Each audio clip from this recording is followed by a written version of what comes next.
السلام عليكم ورحمة الله وبركاته.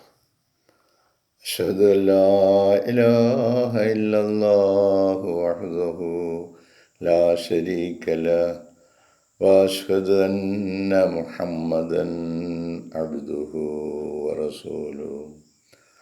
أما بعد فأعوذ بالله من الشيطان الرجيم. بسم الله الرحمن الرحيم. الحمد لله رب العالمين الرحمن الرحيم مالك يوم الدين إياك نعبد وإياك نستعين اهدنا الصراط المستقيم صراط الذين أنعمت عليهم غير المغضوب عليهم ولا الضالين. സ്നേഹബഹുമാനമുള്ള സഹോദരങ്ങളെ, നമ്മുടെ പ്രിയങ്കരായ ഇമാം ഹസ്രത്ത് ഖലീഫത്തുല്ലാ മുനീർ അഹ്മദ് അസീം മയ്യിദ അല്ലാഹു തആല ബിൻ അസീസ് നൽകുന്ന വിശുദ്ധ ഖുർആൻ വിശദീകരണ പാഠങ്ങൾ സൂറത്തു നിസായിലെ 19-ാമത്തെ വചനത്തിൻ്റെ വിശദീകരണത്തിൻ്റെ അവസാന ഭാഗത്തുള്ള ഖലീഫത്തുള്ള പറയുന്നു, Allah gives man enough life in him to live. അല്ലാഹു തആല മനുഷ്യർക്ക് ഭൂമിയിൽ ജീവിക്കുവാനുള്ള ആവശ്യമായ ഒരു ജീവിതം അവൻ നൽകുന്നുണ്ട്. അപ്പം മനുഷ്യന് ഭൂമിയിൽ ജീവിക്കുവാൻ ആവശ്യമായ ഒരു സമയവും വിഭവങ്ങളുമൊക്കെ അല്ലാഹു തആല നൽകുന്നു. To be grateful towards him. ഇതൊക്കെ അനുഭവിച്ചുകൊണ്ട് നിങ്ങൾ അവനോട് നന്ദിയുള്ളവരായിരിക്കണം.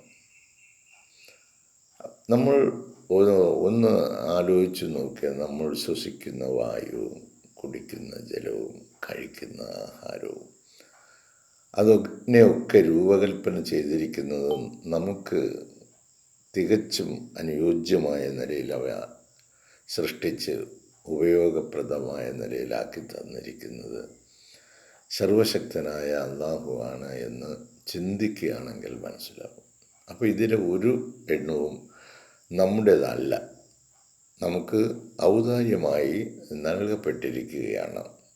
ഈ ഭൂമിയും ഈ പ്രപഞ്ചവും ഇതിൻ്റെ ഘടനയും നമുക്കായിട്ട് രൂപകൽപ്പന ചെയ്തിട്ട് ഇതിനെക്കുറിച്ചൊക്കെ ചിന്തിക്കാനുള്ള കുറേ സമയവും ജീവിതവും നമുക്ക് നൽകിയിരിക്കുന്നു. അപ്പോൾ നമ്മളിത് ചിന്തിച്ച് മനസ്സിലാക്കിയിട്ട് അവനോട് നന്ദി കാണിക്കണം. നമ്മൾ ഇതെല്ലാം എടുത്ത് കഴിച്ചാൽ മാത്രം പോരാ, അവൻ പറഞ്ഞ കാര്യങ്ങളനുസരിച്ച് ഈ കാര്യങ്ങളൊക്കെ ഈ ഭൂമിയിൽ നിങ്ങൾ ചെയ്യണം.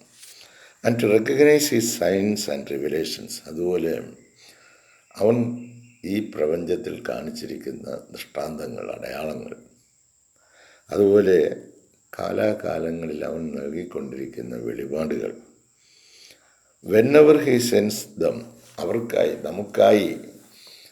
അവർക്കായി അവൻ ആ മെസ്സേജുകൾ, സന്ദേശങ്ങൾ, വെളിപാടുകൾ കാലാകാലങ്ങളിൽ നൽകിക്കൊണ്ടിരിക്കുന്നു. അവരെ ഈ കാര്യം ഉണർത്തുന്നതിനായി വേദഗ്രന്ഥം നൽകി അത് വായിച്ച് പഠിച്ച് അതുപോലെ ചെയ്യുന്നതല്ല, അതോടൊപ്പം തന്നെ നമ്മളെ വീണ്ടും ഉണർത്തുന്നതിനായിട്ട് അല്ലാഹുവിൽ നിന്നുള്ള ദൂതന്മാരെയും അയക്കുന്നു. Those who deny the truth from Allah. അല്ലാഹുവിൽ നിന്നുള്ള ഈ സത്യത്തെ നിഷേധിക്കുന്നവർ, ഒന്ന് വളരെ ചിന്തിക്കേണ്ട കാര്യമാണ്. അല്ലാഹുവിൽ നിന്നുള്ള ഈ പരമമായ സത്യത്തെ നിഷേധിക്കുക. എന്തോ സത്യത്തെ നിഷേധിക്കുന്നു എന്ന് പറഞ്ഞു. ഇന്ന് നമ്മുടെ ആളുകൾ എന്ന് പറയുന്ന കുറച്ച് പേരുണ്ടല്ലോ ബന്ധുസ്വന്തങ്ങളിലൊക്കെ, അവരൊക്കെ സത്യത്തെ കാണിച്ചു കൊണ്ടിരിക്കുന്നത് എന്താണ്? ദർഗകളിലേക്കൊക്കെ പോയിക്കൊണ്ടിരിക്കുകയാണ്. സായുജ്യം തേടിയാണ് അവർ പോയിക്കൊണ്ടിരിക്കുന്നത്. അത് വിവാഹ കാര്യമായാലും സാമൂഹ്യ ബന്ധങ്ങളായാലും ഇതൊക്കെ എങ്ങനെ ആയിരിക്കണമെന്ന് വ്യക്തമായി പറഞ്ഞു തന്നിട്ടും അതിന് വിരുദ്ധമായ നിലയിലുള്ള പ്രവർത്തനങ്ങൾ സമൂഹം ഏർപ്പെടുത്തിയിരിക്കുമ്പോൾ അവിടെ ചക്കപ്പഴത്തിൽ ഈച്ച പറ്റുന്നത് പോലെ അങ്ങ് പറന്നെത്തുകയാണ് അവിടെ. അപ്പോൾ ഇങ്ങനെ ഈ പരമമായ സത്യത്തെ, അള്ളാഹുവിൽ നിന്നുള്ള ഈ സത്യത്തെ നിഷേധിക്കുന്ന those who deny the truth from Allah are ungrateful and spiteful against the laws of Allah. അവർ അൺഗ്രേറ്റ്ഫുള്ളാണ്, നന്ദിയില്ലാത്തവരാണ്. നല്ല കാര്യം പറഞ്ഞു കൊടുത്തിട്ട് അത് സ്വീകരിക്കാതിരിക്കുക എന്ന് പറയുന്നത് നന്ദിയില്ലാത്ത ആളുകളുടെ ലക്ഷണമാണ്. ആൻഡ് സ്പൈറ്റ്ഫുൾ, അതുപോലെ അസൂയുള്ളവർ. ഉള്ളിൽ അസൂയ എന്ന് പറയുന്ന ഒരു സാധനമുണ്ട്, പക്ഷെ ആർക്കും കാണാനും ഒക്കത്തില്ല, അത് എങ്ങനെ ഇരിക്കുകയാണെന്നൊട്ട് അറിയത്തുമില്ല. പക്ഷേ പുറമേയുള്ള പ്രവർത്തനങ്ങളിലൂടെ നമുക്കത് മനസ്സിലാക്കാം. അത് ഉള്ളി വച്ചിരിക്കുകയാണ്. അത് ചില സമയത്തൊക്കെ അവൻ പുറത്ത് ചാടും. നമുക്കൊരാളോട് ഭയങ്കരമായ ദേഷ്യമുണ്ടെങ്കിലും അത് പുറമേ കാണിക്കത്തില്ല. പുറമേ വരുമ്പോൾ നല്ല ചിരിയായിരിക്കും മുഖത്ത് വരുത്തുന്നത്. അപ്പോൾ ഇങ്ങനെ അസൂയുള്ള against the laws of Allah as established by the holy Quran, വിശുദ്ധ ഖുർആനിൽ സ്ഥാപിച്ച് നിലനിർത്തിയിരിക്കുന്ന അള്ളാഹുവിൻ്റെ കൽപ്പനകളെ തള്ളിക്കളയുക, അവയൊക്കെ അവഗണിച്ച് കളയുക. And the Sunnah of the holy prophet Muhammad സല്ലല്ലാഹു അലൈഹി വസല്ലം, മുഹമ്മദ് മുസ്തഫ സല്ലല്ലാഹു അലൈഹി വസല്ലമയുടെ ജീവിതചര്യ സുന്നത്തിനെ അവഗണിച്ച് കളയുക, അതിന് വിരുദ്ധമായിട്ട് പ്രവർത്തിക്കുക.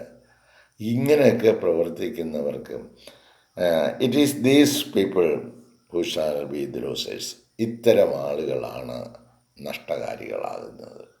അള്ളാഹുവിൻ്റെ കൽപ്പനകളെ വേണ്ടതുപോലെ പരിഗണിക്കുകയോ അതനുസരിച്ച് തൻ്റെ ജീവിതത്തെ ക്രമപ്പെടുത്തുകയോ അങ്ങനെ അള്ളാഹുവിൻ്റെ പ്രീതി ലഭിക്കുന്നതിന് വേണ്ടി അവൻ അനുവദിച്ചു തന്നിരുന്ന സമയത്തെ ഉപയോഗപ്പെടുത്തുകയോ ചെയ്യുന്നില്ല എങ്കിൽ അത്തരം ആളുകളെ പറ്റി പറഞ്ഞത് the people who shall be the losers. ഈ വിഭാഗത്തിലുള്ള ആളുകളാണ് നഷ്ടകാരികളെന്ന് പറയുന്നത്. B it in this life, അത് ഈ ജീവിതത്തിലായാലും ശരി. അപ്പോൾ അവർക്കൊക്കെ എന്ന് പറഞ്ഞാൽ ഈ ദർസുൽ ഖുർആനോ എന്തെങ്കിലും നടക്കുകയാണ്, അവർക്കൊന്നും അത് വേറെ എന്ത് കാര്യത്തിന് വേണമെങ്കിലും അവരുണ്ട്. അവരുടെ മൊബൈലുകളൊക്കെ വർക്കിങ്ങാണ്. ഈ ചെറുപ്പക്കാരുടെയൊക്കെ മൊബൈലുകളൊക്കെ എന്ത് ചെയ്തുകൊണ്ടിരിക്കുക, ഏതായാലും കുറേ കാശ് നമ്മൾ കളയുന്നു. അപ്പോൾ ഇങ്ങനെയുള്ള ഒരു 5-10 മിനിറ്റ് ഉണ്ടെങ്കിൽ അതും കൂടെ ഒന്ന് കേൾക്കാൻ വേണ്ടി സമയം കണ്ടെത്തണം. മക്കളാരും അനുസരിക്കുന്നവരല്ല എന്നാണ് തോന്നുന്നത്. കുറേ വയസ്സന്മാരും പിന്നെ ചില ആളുകളൊക്കെ ഇങ്ങനെ പറയുന്നെങ്കിലും മക്കളുടെ അടുത്തൊന്നും പറയാനോ അവർക്ക് ഉത്ബോധനം കൊടുക്കുവാനോ ഒന്നുള്ള ത്രാണിയില്ലാത്ത മാതാപിതാക്കളാണ്. അവരോട് പറയാമോ, മക്കൾ പറയും വഴി, അതനുസരിച്ച് മാതാപിതാക്കൾ സഞ്ചരിക്കുന്ന ഒരു കാലഘട്ടം.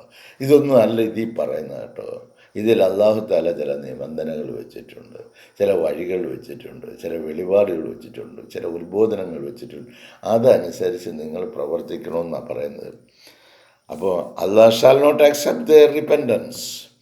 അതുകൊണ്ട് ഇത്തരം ആളുകളുടെ പശ്ചാത്താപമൊന്നും അല്ലാഹു സ്വീകരിക്കില്ല. If after wasting their life on earth, അങ്ങനെ ഭൂമിയിൽ അവരുടെ ജീവിതം നഷ്ടപ്പെടുത്തിക്കൊണ്ടിരിക്കുകയാണെങ്കിൽ, ഈ കൽപ്പനകളെ വിശ്വസിക്കാതെ, ഈ കൽപ്പനകളനുസരിച്ച് പ്രവർത്തിക്കാതെ തങ്ങളുടെ ഇഷ്ടപ്രകാരമുള്ള ഒരു ജീവിതം നയിക്കുകയാണെങ്കിൽ, അവരെ പറ്റി പറയുന്നത് എന്താണ്? Allah shall not accept their repentance. തെറ്റ് ചെയ്ത് പോയാലും അവരുടെ തെറ്റുകളെ അല്ലാഹു സ്വീകരിക്കത്തില്ല. എന്താ? കാരണം അവരുടെ തുടർച്ചയും ഇത് തന്നെയാണ് ചെയ്തുകൊണ്ടിരിക്കുന്നത്. If after wasting their life on earth in futile works, നിരർത്ഥകമായ പ്രവർത്തനങ്ങളിലാണ് അവർ ചെയ്തത്. അവർ വിചാരിക്കുന്ന അവരങ്ങ് വലിയ കാര്യങ്ങളൊക്കെ നേടിക്കൊണ്ടിരിക്കുകയാണെന്ന്. വെറുതെയാണ്, അതെല്ലാം നിരർത്ഥകമായി പോകും. ആൻഡ് ഡിനൈങ് ഹിസ് സയൻസ്, അള്ളാഹുവിൻ്റെ ദൃഷ്ടാന്തങ്ങളെ അവർ നിരസിക്കുകയാണ്. ജസ്റ്റ് ബിഫോർ ഡൈയിങ് സെയിം, മരണമാസന്നമാകുമ്പോൾ അതിൻ്റെ തൊട്ട് മുമ്പ് അവർ പറയും, indeed I do repent now, ഞാനിതാ പശ്ചാത്തപിക്കുന്നു. തെറ്റായിപ്പോയി എന്ന് ഈ റൂഹ് അങ്ങോട്ട് പിടിക്കുവാൻ, ഈ ശരീരത്തിൽ നിന്ന് മാറാനുള്ള ആദ്യ ശ്രമം വരുമ്പോഴാണ് അറിയുന്നത്, എല്ലാം പോയി. ഞാനിതാ പശ്ചാത്തപിച്ച് മടങ്ങുന്നു. അപ്പോൾ ഫറോവയിലെ വെള്ളം കുടിച്ച് മരിക്കാനോ ആ സമുദ്രത്തിനകത്ത് മുങ്ങിച്ചാവാനോ മറ്റൊരു നിവൃത്തിയും ഇല്ലാത്ത സന്ദർഭമെന്നും പറഞ്ഞ്, മൂസാ നിൻ്റെ റബ്ബിനെ ഞാൻ വിശ്വസിച്ചിരിക്കുന്നു. പക്ഷേ ലേറ്റായിപ്പോയി. വണ്ടി സ്റ്റാർട്ടായി കഴിഞ്ഞതിന് ശേഷം പിന്നീട് നമ്മൾ ഓടിച്ചെന്ന് ട്രെയിനിൽ കയറാമെന്ന് വിചാരിച്ചാൽ അത് നടക്കുകയില്ല, അതങ്ങ് പോകും. ഇതുപോലെ മരണം നമ്മളിലേക്ക് കടന്നു വരുമ്പോൾ, indeed I do repent now, ഞാനിപ്പോൾ ഇത് പശ്ചാത്തപിക്കുന്നു. This kind of repentance is not agreeable to Allah. ഇത്തരത്തിലുള്ള പശ്ചാത്താപം അള്ളാഹു താല സ്വീകരിക്കുന്നതല്ല. And verily he qualifies these kinds of people. അത് മാത്രമല്ല, ഇത്തരം ആളുകളെക്കുറിച്ച് അള്ളാഹു താല വിശേഷിപ്പിച്ചിരിക്കുന്നത് ആസ് ഡിസ്ബിലീവേഴ്സ്, അവർ അവിശ്വാസികളാണ്.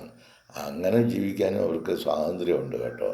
അവിശ്വാസികളായിട്ട്, തോന്നിവാസികളായിട്ട്, ഒരു നന്മയായ കാര്യങ്ങളിലേക്കും ചേർന്ന് നിൽക്കാതെ ഉള്ള പ്രവർത്തനങ്ങളുമായിട്ട് കഴിയുന്ന ആളുകൾക്ക്, അങ്ങനെയുള്ള ആളുകൾക്ക് ജീവിക്കാനുള്ള അവകാശമുണ്ട്.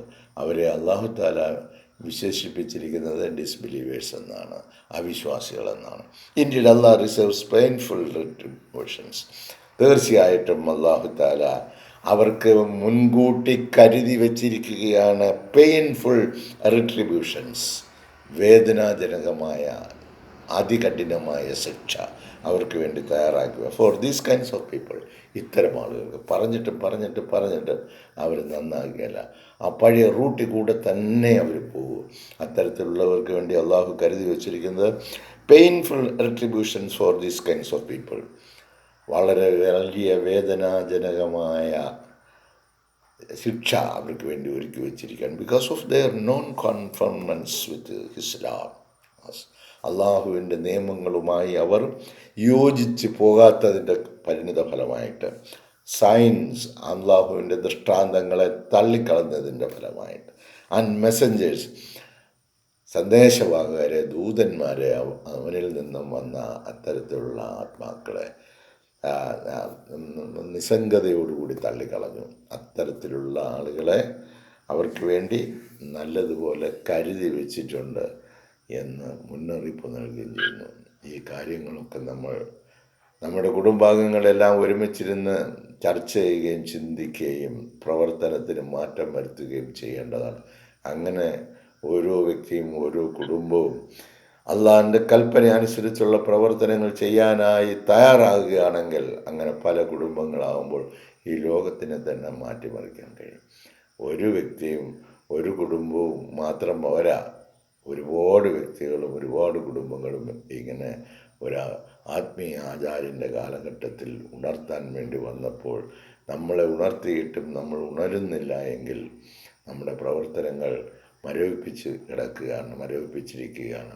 അള്ളാഹുവിൻ്റെ പ്രതിഫലം നമ്മളിലേക്ക് എത്തിച്ചേരുന്നതിന്, നമ്മുടെ കുടുംബത്തെയും നമ്മുടെ ജീവിതത്തെയും അനുഗ്രഹപ്രദവും സന്തോഷകരവുമാക്കി തീരുന്നതിന്, ഇവിടെ നിന്ന് ആഖിറത്തിലേക്ക് പോകുമ്പോൾ ഇതിനേക്കാൾ എത്രയെത്ര മനോഹരമായ സമ്മാനങ്ങൾ നമുക്ക് വേണ്ടി ഒരുക്കി വച്ചിരിക്കുന്ന നമ്മുടെ രക്ഷിതാവിലേക്ക് മടങ്ങിപ്പോകാൻ വേണ്ടിയുള്ള തയ്യാറെടുപ്പിന് വേണ്ടിയുള്ള ഒരവസരമാണ് ഈ മനുഷ്യജീവിതം, മനുഷ്യജന്മം എന്ന് പറയുന്നത്. ആ തിരിച്ചറിവ് നമുക്ക് എല്ലാവർക്കും ഉണ്ടാകട്ടെ എന്ന് പ്രാർത്ഥിക്കുന്നു. ഇൻഷാ അല്ലാഹ്, അല്ലാഹു തൗഫീഖ് ചെയ്യുകയാണെങ്കിൽ നാളത്തെ പ്രഭാതത്തിൽ അടുത്ത പുതിയ വചനവുമായി നമുക്ക് സംസാരിക്കാം.